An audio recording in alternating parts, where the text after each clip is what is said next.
لله كفى والصلاة والسلام على سيد الحبيب المصطفى وعلى آله وأصحابه نجوم الهدى وقادة التقى رب اشرح لي صدري ويسر لي أمري واحلل عقدة من لساني يفقهوا قولي أما بعد أعوذ بالله من الشيطان الرجيم بسم الله الرحمن الرحيم إنا نحن نزلنا الذكر وإنا له لحافظون وقال النبي صلى الله عليه وسلم خيركم من تعلم القرآن وعلمه أو كما قال عليه الصلاة والسلام.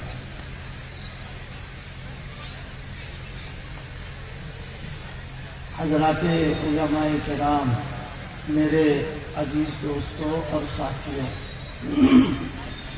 جو لوگ موبائل چلا رہے ہیں، اگر ہماری تقریر محفوظ کر رہے ہیں بخوشی کر لو، اور اگر ہم کو اپنے موبائل میں لے رہے ہو تو اللہ کے واسطے ہم کو معاف کر دو، تم بند کر دو موبائل اپنا لے، تقریر پوری لے لو تم، لیکن ہم کو مت لو، اس میں کوئی فائدہ نہیں ملے گا تمہیں.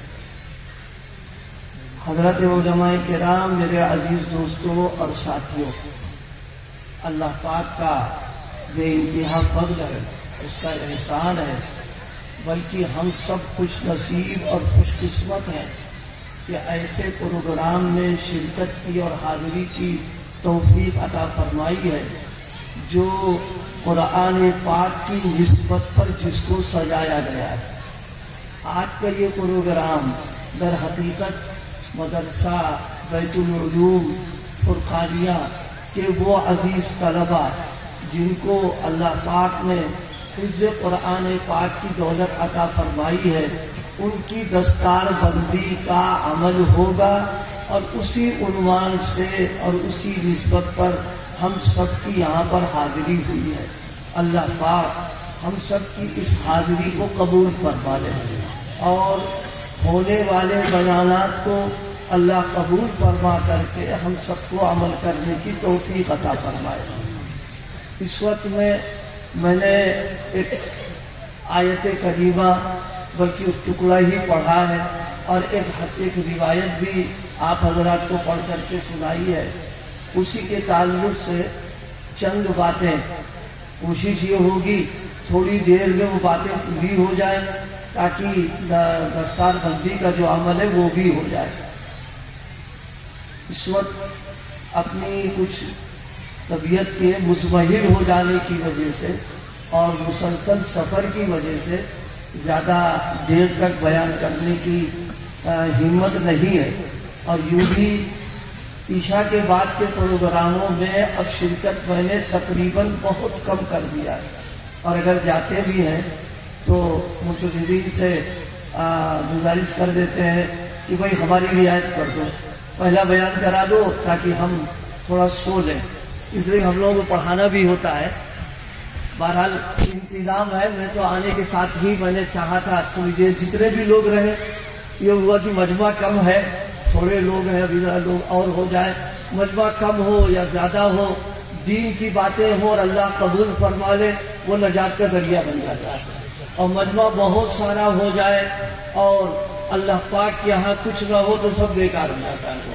اس لیے تھوڑی دیر جو باتیں چند مجھے عرض کرنا ہے، ہو سکتا ہے تسلسل نہ رہے لیکن آپ غور سے سنیں گے، ضروری باتیں عرض کرنے کی ہے. سب سے پہلی بنیادی بات یہ ہے کہ اللہ پاک نے انسانوں کی ہدایت کے لیے، ان کی اصلاح کے لیے، ان کے بننے سنورنے کے لیے دو سلسلے اللہ پاک نے قائم فرمائے. ایک سلسلہ اللہ پاک نے قائم فرمایا ہے انبیاء کرام علیہ الصلوۃ والسلام کا، اور ایک سلسلہ اللہ پاک نے قائم فرمایا ہے وحی، بذریعہ وحی کبھی صحیفے اتارے، کبھی کتابیں دی ہیں. ایک سلسلہ اللہ نے یہ بھی قائم فرمایا.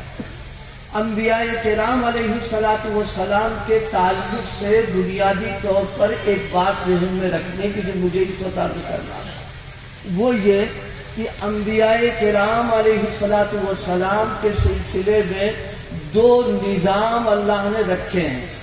ایک نظام رکھا ہے دعوت کا اور ایک نظام رکھا ہے حجت کا. میں ابھی ان دونوں کی تشریح کر دوں گا آپ کو. نبی کو اللہ پاک نبوت اور رسالت عطا فرما کر کے جب قوم کی طرف بھیجتا ہے تو اس قوم کے لیے جو نظام زندگی، نظام عمل، کس طریقے سے زندگی گزاریں گے، وہ نظام اللہ پاک جب نبی کو دے کر کے بھیجتا ہے تو اس کی ذمہ داریوں میں اور اس کے فرائض کے اندر یہ ہے کہ اس نظام کی وہ دعوت دے. یہ ہے دعوت سے مراد کہ جو بھی اصول، ضوابط، طریقہ، جو کچھ ہدایتیں جو لے کے آیا ہے، چاہے صحیفوں کی شکل میں ہو، چاہے وہ کتابوں کی شکل میں ہو، چاہے وہ پہلے نبی پر کچھ آ چکا اسی کی وہ دعوت دے رہا ہو، بہرحال اس کے ذمے یہ ہوتا ہے کہ لوگوں کو پیغام دے، لوگوں کو پہنچائے، لوگوں کو بلائے، جس کو میں نے اپنے الفاظ میں دعوت سے تعبیر کیا ہے. اسی کے ساتھ ایک نظام اللہ کا نبیوں کے ساتھ یہ بھی ہے. بچوں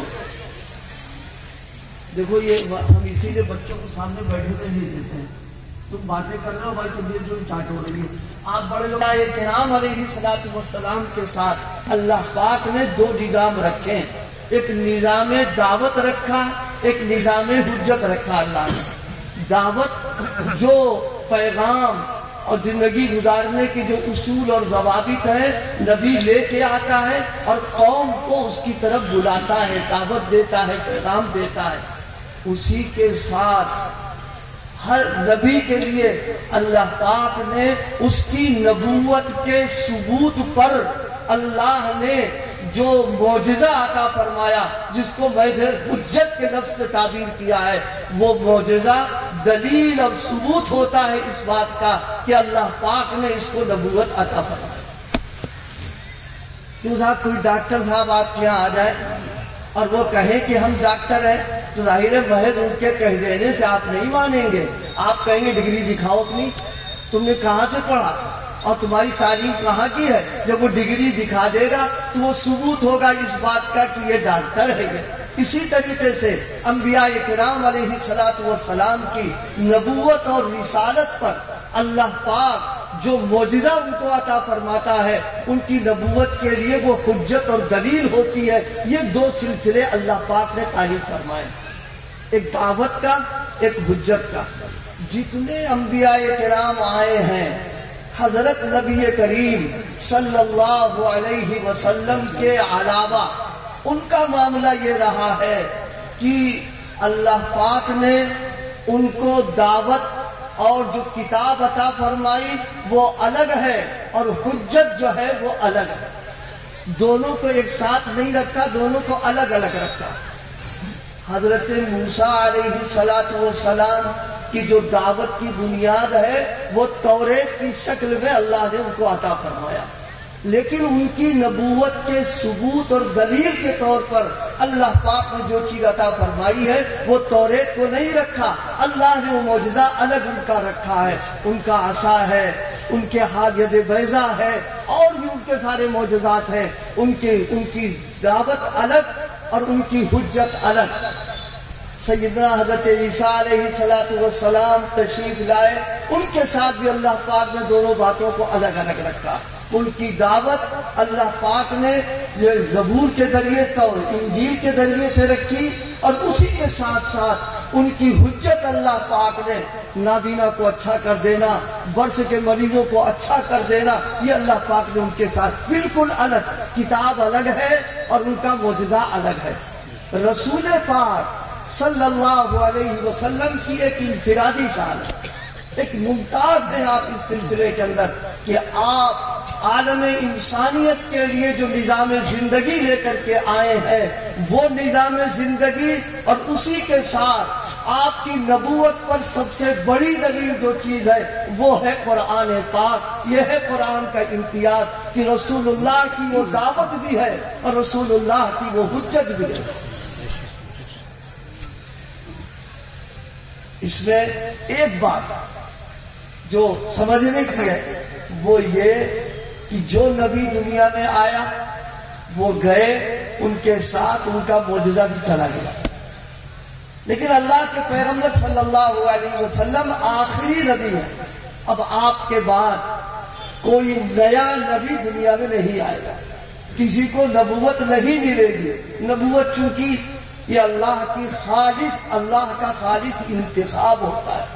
کوئی آدمی اپنی عقل سے، اپنی ذہانت ذکاوت سے، اپنی ریاضت سے، اپنی عبادتوں سے ہرگز اس مقام کو حاصل نہیں کر سکتا ہے۔ اس مقام کو اللہ پاک جس کو چاہتے خالص اس کے لیے منتخب فرماتے ہیں۔ تو رسول پاک پر نبوت کو اللہ پاک نے ختم کیا، اور آپ کی نبوت قیامت تک چلنے والی ہے۔ اس کا تقاضا یہ ہے کہ آپ کی جو دعوت ہے وہ بھی قیامت تک رہے، اور آپ کی جو حجت ہے وہ بھی قیامت تک رہے۔ اس لیے اللہ پاک نے حفاظت قرآن کا وعدہ فرما دیا۔ یہ قرآن پاک فرمائی اِنَّا نَحْنُ نَزَّلْنَا الذِّكْرَ وَإِنَّا لَهُ لَحَافِظُونَ۔ اس قرآن مجید کو ہم نے اتارا اور ہم اس کی حفاظت کریں گے۔ حفاظت کے انتظامات، حفاظت کا طریقہ، حفاظت کا انداز، یہ مستقل ایک موضوع ہے اور تفصیل طلب ہے۔ اس وقت میں نہ ہمیں تحمل بیان کرنے کا، نہ میرے پاس اتنا وقت ہے۔ بس آپ کو توجہ دلائی ہے کہ قرآن پاک یہ رسول پاک کی دعوت بھی ہے، اور دعوت کے ساتھ ساتھ میں رسول پاک کی نبوت کی یہ حجت بھی ہے، جس کو اللہ پاک نے قیامت تک محفوظ رکھنے کا اللہ پاک نے انتظام فرمایا۔ دیکھو اللہ کتنا قادر مطلق ہے، اللہ کی قدرت کیسی ہے۔ ہم آپ سے پوچھنا چاہتے ہیں، ہم لوگ اپنے مکان، اپنی رقم، اپنی دولت کی حفاظت کے سلسلے میں آپ بتائیے کیسے آدمی کو منتخب کرتے ہیں کہ کس آدمی کو رکھا جائے چوکیدار بنا کر کے تاکہ وہ ہماری دولت کی اور اس کی حفاظت کرے۔ ہم یہ سمجھتے ہیں کہ حفاظت کرنے کے سلسلے میں ہر شخص اپنے اعتبار سے ایسے آدمی کو منتخب کرتا ہے جو ذرا ہوشیار بھی ہو، چالاک بھی ہو، طاقتور بھی ہو، توانا بھی ہو، تاکہ مقابلہ بھی کر سکے وہ، اور حفاظت کے سارے داؤں پیل سے واقف بھی ہو۔ ہم ایسے لوگوں کا انتخاب کرتے ہیں۔ کوئی آدمی حفاظت کے لیے کسی ایسے کو نہیں منتخب کرتا جو بے عقل قسم کا آدمی ہو، جب بہت کمزور قسم کا ہو، جس کے اندر کوئی سکت اور طاقت نہیں، اس کا انتخاب نہیں کیا کرتا۔ لیکن اللہ کی عنایت، اس کا کرم، اس کی قدرت بڑی عجیب ہے۔ کبھی غور کیجئے گا کہ اللہ پاک نے اپنی چیزوں کی حفاظت کا عجیب و غریب انتظام فرمایا۔ میں نے چیزیں اس لیے کہی ہیں کہ اس امت کو اللہ نے وہ نعمتیں عطا فرمائی، وہ دولتیں عطا فرمائی، وہ احسانات اللہ نے اس کے ساتھ کیے ہیں کہ اللہ ہم کو توفیق عطا فرما دے کہ ہم کبھی بیٹھ کر کے ان احسانات کو سوچا کریں، غور کیا کریں کہ بے مانگے اللہ نے ہم کو عطا فرما دیا۔ میں اس وقت 3 احسانات کا تذکرہ کر رہا ہوں، آپ غور کریں۔ اللہ پاک نے ہم سب کو اپنا گھر بیت اللہ عطا فرمایا، اور ہمارا قبلہ ہے وہ، اور قیامت تک قبلہ بنا رہے گا ہمارا۔ اللہ پاک نے اپنا محبوب، جس کی پوری کائنات جس کے صدقے میں وجود میں آئی، مدنی آقا محمد الرسول اللہ ہم کو عطا کیا، ہمارا نبی بنا دیا، ہم کو ان کی امت بنا دیا۔ اللہ نے وہ بھی ہم کو عطا فرمایا۔ اور سب سے آخری کتاب قرآن پاک، وہ بھی اللہ پاک نے ہم کو عطا فرمائی۔ تو اللہ نے اپنا کلام قرآن پاک کی صورت میں وہ ہم کو عطا فرمایا، اپنا محبوب آخری نبی کی صورت میں ہم کو عطا فرمایا، اپنا گھر جو گویا اللہ کی تجلیات کا مرکز بنا ہوا ہے وہ اللہ نے عطا فرما کر کے ہمارا قبلہ بنا دیا۔ لیکن تینوں کی حفاظت اللہ نے کیسی کی، کبھی آپ نے غور نہیں کیا اس کا، کیسی اللہ پاک نے حفاظت کی ہے۔ دیکھو صرف ایک واقعہ عرض کریں، صرف اندازہ ہوگا۔ اللہ اللہ کی حفاظت کے انداز الگ ہے اور ہمارے اور آپ کے سوچنے کے انداز بالکل الگ ہے۔ اللہ پاک صمد ہے۔ صمد کا مطلب یہی ہے کہ پوری کائنات اور سارے اس کے محتاج ہیں، وہ کسی کا محتاج نہیں۔ ہمارا عقیدہ، ہمارا ایمان ہے کہ اللہ پاک قادر مطلق ہے، وہ جب چاہے، جس طرح چاہے، جس سے چاہے، جو کام لینا چاہے، اللہ اس کا کوئی محتاج نہیں۔ جس کے لیے فیصلہ فرما دے گا وہ کام اس سے ہو جائے گا۔ آپ بتائیے، ہم آپ سے پوچھیں کہ جتنے چرند ہے، پرند ہے، کیڑے ہیں، مکوڑے ہیں، یہ سب چیزیں ہیں، آپ بتاؤ یہ کمزور ہیں کہ نہیں؟ اور خاص طور سے یہ کیڑے مکوڑے تو بے انتہا کمزور ہوتے ہیں۔ ان میں مکڑی کتنی کمزور ہے، مکڑی کتنی کمزور ہے، اور اس کا جالا دیکھنے میں تو بڑا خوبصورت معلوم ہوتا ہے، اور سورج کی جب شعاعیں پڑتی تو بڑا چمکتا ہے، وہ بڑا اچھا معلوم ہوتا ہے۔ لیکن قرآن پاک نے بیان فرمایا ان اوہن البیوت، گھروں میں سب سے زیادہ کمزور گھر جو ہے، فرمایا وہ مکڑی کا جالا ہوا کرتا ہے۔ قرآن خود کہہ رہا ہے۔ لیکن اللہ نے جب حفاظت کا فیصلہ فرمایا اپنے پیغمبر اور اپنے نبی کا، تو رسول پاک صلی اللہ علیہ وسلم غار میں ہیں، اور لیکن آپ کی حفاظت کا انتظام کیا فرمایا؟ اس مکڑی کو بھیجا، اس نے جالا بن دیا، اور جنگلی دو کبوتر آ گئے، انہوں نے اپنا گھونسلہ بنا دیا۔ پوری مقصود کائنات، محبوب کائنات، خاتم النبیین، ان کی حفاظت اللہ پاک ان کے ذریعے سے لے رہا ہے۔ یہ اللہ کی قدرت ہے، یہ کہ اللہ پاک جس سے چاہے، کمزور ترین مخلوق سے اللہ نے حفاظت لے کے بتایا ہم ہیں اللہ، ہم ہیں قدرت والے، ہم ہیں مالک، ہم جو چاہیں جس طرح چاہیں، تمہاری عقل وہاں تک نہیں پہنچ سکتی ہے، حفاظت کرنے والے ہم ہیں، ہم جس طرح چاہیں حفاظت کر سکتے ہیں۔ آپ بتاؤ کبوتر وہ بھی جنگلی، سبزی کا زمانہ آ رہا، تلاش کر کے آدمی کتنا اس کو استعمال کرتا ہے، لیکن میرے اللہ نے حفاظت کر کے بتایا کہ نبی کی حفاظت کے لیے ہم تمہارے محتاج نہیں ہیں، ہم جس طرح چاہیں ان کی حفاظت کر سکتے ہیں۔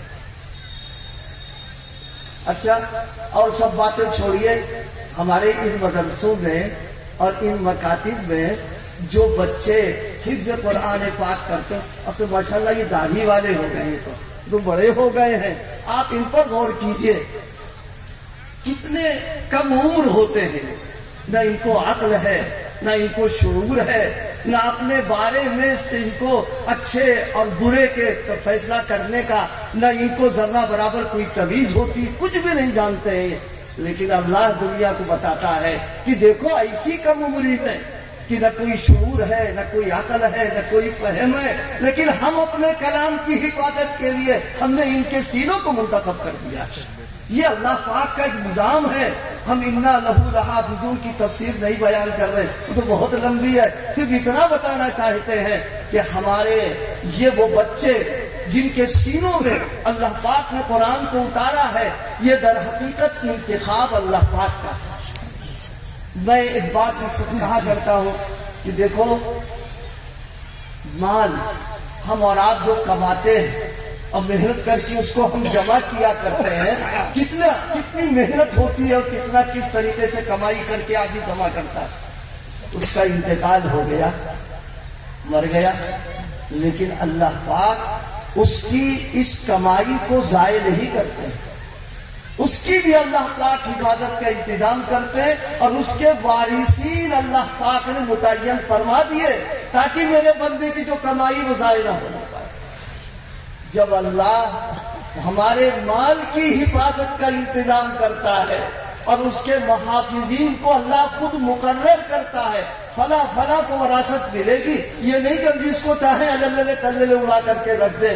تو جب اللہ مال کی حفاظت کے کرنے والوں کا انتخاب اللہ کر رہا ہے تو اپنے کلام کی حفاظت کے لیے منتخب کیا کوئی غیر کرے گا؟ اللہ پاک اس کا انتخاب کرے گا۔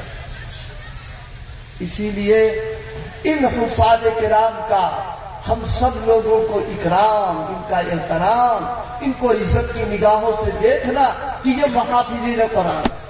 اور دیکھیے ان کو یہ نعمت کہاں سے ملی؟ ان کو یہ نعمت کہاں سے ملی؟ ان مدرسوں سے ملی، ان مکاتب سے ملی ہے، دینی درسگاہوں سے ملی. تو اس کا مطلب کیا نکلا؟ اسباب کے درجے میں اللہ پاک نے ان مدارس کو، مکاتب کو، خانقاہوں کو، درسگاہوں کو حفاظت دین کا ذریعہ بنایا. اور جب یہ حفاظت دین کا ذریعہ ہے تو ہمارا ایمان یہ ہے کہ یہ قیامت تک رہے گا قرآن. جب قرآن رہے گا تو حفاظت کے جو یہ اسباب بھی ہیں یہ بھی قیامت تک باقی رہیں گے، اس کو کوئی مٹا نہیں سکتا ہے. یہ الگ بات ہے کہ شکل بدل جائے، صورت بدل جائے، اس کی نوعیت بدل جائے، لیکن یہ میں چلتا رہے گا سلسلہ. کیوں؟ رسول پاک کی نبوت بھی آخر تک جانا ہے، اسلام مکمل ہو چکا ہے، لہذا دین کی حفاظت کے جتنے اسباب ہیں یہ قیامت تک رہیں گے. کوئی اس میں خلل ڈالنا چاہے، اس کا خلل ایک طرف، اللہ کا فیصلہ غالب ہو کر کے آئے گا. اور سچی بات دیکھو یہ ہے، یوں تو سارے لوگ دنیا میں جتنے کام کرنے والے سب کہتے ہیں کہ ہمارا کام دنیا والوں کے لیے ضروری بھی ہے، مفید بھی ہے، ہم نہیں رہیں تو کیا ہوگا، کیا ہوگا، کچھ نہیں. ایمانداری کی بات یہ ہے کہ یہ مکاتب، یہ مدارس، یہ دینی درسگاہیں، یہ خانقاہیں، یہ ذاکرین، یہ علماء، حفاظ اور صلاحہ، حقیقت یہ ہے کہ کائنات کا وجود اور بقا انہی کی بنیاد پر ہے. جب تک یہ رہیں گے اللہ اس کائنات کے نظام کو باقی رکھے گا، اور جس دن یہ ختم ہو جائیں گے یہ نظام ختم کر دیا جائے گا. چاہے اصلی تعلیم گاہ اور اصلی درسگاہیں کہیں بھی ہوں، کتنی بھی ہوں، کچھ بھی ہوں، لیکن کائنات کی بقا انہی مدارس و مکاتب کے پڑھنے والوں کے اوپر رکھے. کیوں؟ میرے آقا صلی اللہ علیہ وسلم نے ایک روایت میں ارشاد فرمایا، لا تقوم الساعہ حتی یقال فی الارض اللہ اللہ.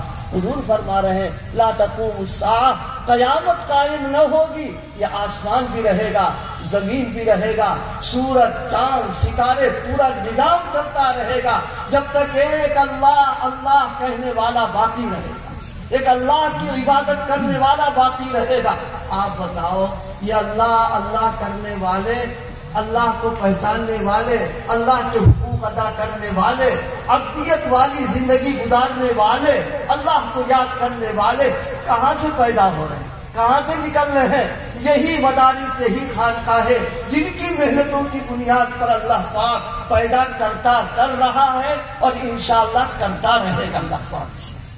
دیکھیے ہماری جسم کی جو ضرورت ہے، کھانا پینا، پہننا، دوا، علاج، یہ ہماری جسم کی ضرورت ہے.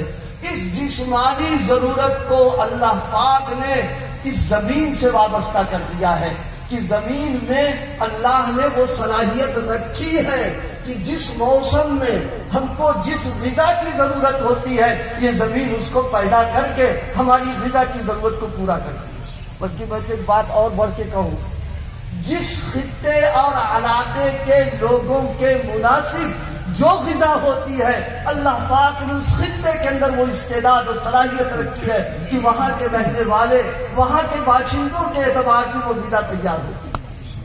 مثال کے طور پر اب ہم لوگ جو ہے وہ روٹی کھاتے ہیں، ایک مثال لوگ میدان کے گیہوں استعمال کرتے ہیں. اب اگر یہ ہمارے کیرلا کا علاقہ ہے، ہمارے اڑیسہ کا علاقہ ہے، اگر وہاں گیہوں پیدا ہو جائے گا وہ بیچارے بیمار ہو کر کے اسپتال آباد کرنا شروع کر دیں گے. یا اگر ہمارے اپنے علاقوں میں چاول ہی چاول ہونے لگے تو ظاہر سی بات ہے وہ بھی ہمارے لیے مصیبت بن جائے گی. یہ اللہ کا نظام ہے، حکیمانہ نظام ہے. جس طرح ایک باپ اپنی اولاد کی پرورش اور تربیت کے اندر خیر خواہی کرنے میں کمی نہیں رکھ سکتا ہے، اللہ خیر خواہوں سے بڑھ کر خیر خواہ ہے. وہ انسانوں کی ضروریات کے سلسلے میں کتنی رعایت کرے گا کبھی سوچا بھی نہیں ہم نے. لیکن میں نے عرض کیا جس علاقے کے لوگوں کا جیسا مزاج، اور ان کا معدہ جس غذا کو قبول کرتا ہے، میرے مالک نے اپنی مہربانی سے اس خطے کے اندر اسی غذا کے پیدا ہونے کی صلاحیت رکھی ہے۔ اور یہ سلسلہ کب تک چلے گا؟ قیامت تک چلے گا۔ دنیا کی کوئی طاقت، دنیا کی کوئی جماعت، کوئی آدمی اس نظام کو اگر تبدیل کرنا چاہے تو اپنا سر تو پھوڑ لے گا، لیکن نظام میں کوئی تبدیلی نہیں ہو پائے گی۔ جیسے جسمانی اس غذا کا اللہ نے انتظام فرمایا ہے، اسی طرح روحانی، دینی، ایمانی غذا کا بھی اللہ پاک نے ان مدارس و مکاتب اور خانقاہوں کے ذریعے سے قیامت تک کے لیے ہمارا انتظام کر دیا۔ وہ کیا؟ اگر کسی علاقے میں اور کسی زمانے میں ضرورت پڑ رہی ہے، مان لیجیے مثال کے طور پر رمضان کا زمانہ آ گیا، اب حفاظ نہیں ہے، تو اللہ پاک حفاظ کو پیدا فرمائے گا اور وہاں کی ضرورتوں کو پورا کرے گا۔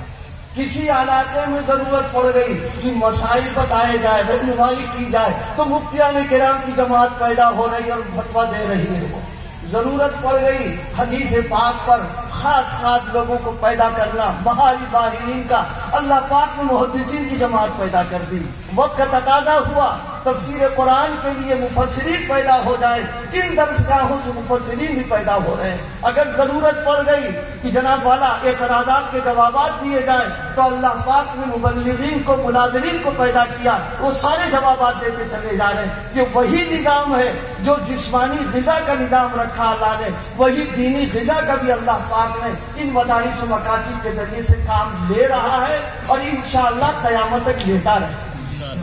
تو میں نے مختصر طور پر عرض کیا، قرآن پاک کے سلسلے میں اللہ پاک ہم کو قرآن والا بنا دے، قرآن کی نسبت عطا فرما دے، تعلق نصیب فرما دے۔ مسلمانوں، رسول پاک نے ایک موقع پر فرمایا، لا تجعلوا بیوتکم قبورا، کہ اے لوگوں اپنے گھروں کو قبرستان نہ بناؤ۔ قبرستان بنانے کا کیا مطلب ہے؟ قبرستان بنانے کا مطلب یہ، جیسے قبرستان میں نماز نہیں پڑھی جاتی، ذکر نہیں ہوتا، تلاوت نہیں ہوتی، جن کی باتیں نہیں ہوتی، جس گھر میں یہ کام ہو، نہ تلاوت، نہ نماز، نہ ذکر، نہ دین کی باتیں، نہ حدیث کی باتیں، چاہے مادی اعتبار سے وہ گھر بھرا ہو، سب کچھ ہو، لیکن اللہ کی نظروں میں وہ قبرستان ہے۔ اس کو آباد نہیں کہیں گے، آباد وہ گھر کہلائے گا جس میں تلاوت کا اہتمام ہو، ذکر کا اہتمام ہو، اللہ کو یاد کیا جائے، دین کی باتیں ہو رہی ہو۔ ہم یہ ارادے کریں اور طے کریں کہ انشاءاللہ اپنے گھروں کے ماحول کو قرآنی بنا دیں۔ ہمارا کوئی بچہ، کوئی فرد ایسا نہ ہو کہ وہ بغیر تلاوت کے رہ جائے۔ میرے مربی، میرے سرپرست، میرے استاد عارف باللہ حضرت قاری امیر حسن صاحب، اللہ پاک ان کی قبر کو نور سے بھرے، حضرت ایک جملہ کہا کرتے تھے، فرماتے تھے کہ بھائی ہم لوگوں کا حال یہ ہو گیا ہے کہ اگر ناشتے میں دیر ہو جائے، یہ دیر کا لفظ استعمال کیا، میں ناغے کا نہیں استعمال کیا، پھر ناغا ہو جائے گا تو پھر تو ایسا ہجوم بچے گا کہ پورے محلے والوں کو معلوم ہو جائے گا۔ صرف ناشتے میں تاخیر ہو جائے، خاص طور سے وہ لوگ جو سرکاری ملازم ہیں اور جن کو ٹرین پکڑنا ہوتی ہے 6 بجے 6:30 بجے تاکہ آفس پہنچنا ہے، اگر ناشتے میں دیر ہو جائے تو گھر والوں کی خیریت نہیں۔ کیا مطلب؟ خیریت نہ ہونے کا مطلب یہ ہے زبان بھی چلے گی، ڈنڈا بھی چلے گا، تاکہ آئندہ کے لیے اصلاح ہو جائے۔ ٹھیک، اچھی بات ہے۔ کسی مفتی سے پوچھ لو کہ بیگم پر ڈنڈا اٹھانا ناشتے کی تاخیر میں یہ کہا تھا کس کی اجازت ملتی ہے، تو مفتی ہے نہیں بھائی، تو مفتی صاحب بتائیں گے کہ یہ ہے کہ نہیں مسئلہ۔ لیکن حضرت نے بڑی قیمتی بات فرمائی، ناشتے میں دیر ہو جائے گھر والوں کی خیریت نہیں، لیکن گھر میں اگر تلاوت نہ ہو، گھر میں نماز نہ پڑھی جائے، گھر میں ذکر نہ کیا جائے، گھر میں روحانی فاقہ ہو جائے، سب خیریت ہے، کسی کے چہرے پر کوئی فکر نہیں، کوئی بل نہیں، کوئی کسی کو اعتراض نہیں، یہ زندگی کی علامت نہیں، یہ مردہ ہونے کی علامت ہے۔ میرے دوستوں، میرے بھائیوں، ہم مسلمان ہیں، مسلمان ہونے کا تقاضا ہمارے گھروں میں قرآن کی تلاوت، قرآن کے انوارات سے گھر جگمگانا چاہیے۔ ہمارے گھروں میں روحانیت ہو، نورانیت ہو، دینداری ہو، لیکن افسوس ہم نے اپنے پیروں پر کلہاڑی مار لی اور اب ہمارے ہاتھوں میں ایسی چیز آ گئی ہے اور سب مبتلا ہے اس کے اندر، اور جان بوجھ کر کے ہم اپنے دین کو نقصان پہنچائیں۔ وہ کیا؟ موبائل۔ کون سے موبائل؟ خاص طور سے وہ رنگین موبائل جس میں سب قسم کی بے حیائی، بے غیرتی، فاسقانہ، فاجرانہ سارے پروگرام آتے، آج چھوٹے چھوٹے بچے ہمارے اس کو دیکھ رہے ہیں۔ آپ بتائیے یہ اس طریقے کی چیزیں اگر گھروں میں رہیں گی تو کیا یہ ہمارے بچوں کو دیندار بنا دیں گی، نمازی بنائیں گی؟ ان کا ایمان کیا باقی رہے گا ان سب چیزوں کو دیکھ کر کے؟ اللہ پاک اس کی ضرورت کو سمجھ کر چھوڑنے کی ہم سب کو توفیق عطا فرمائے، اور اپنے بچوں کو خود اپنی ذات سے ہم سب کو قرآن سے جڑنے کی اور دیندار بننے کے لیے اللہ پاک محنت کی اور فکر کی توفیق عطا فرمائے۔ بس میں انہی کلمات پر اپنی بات ختم کر رہا ہوں۔ اللہ پاک میری گزارشات کو قبول فرما لے، عمل کرنے کی توفیق عطا فرمائے۔ وآخر دعوانا الحمد للہ۔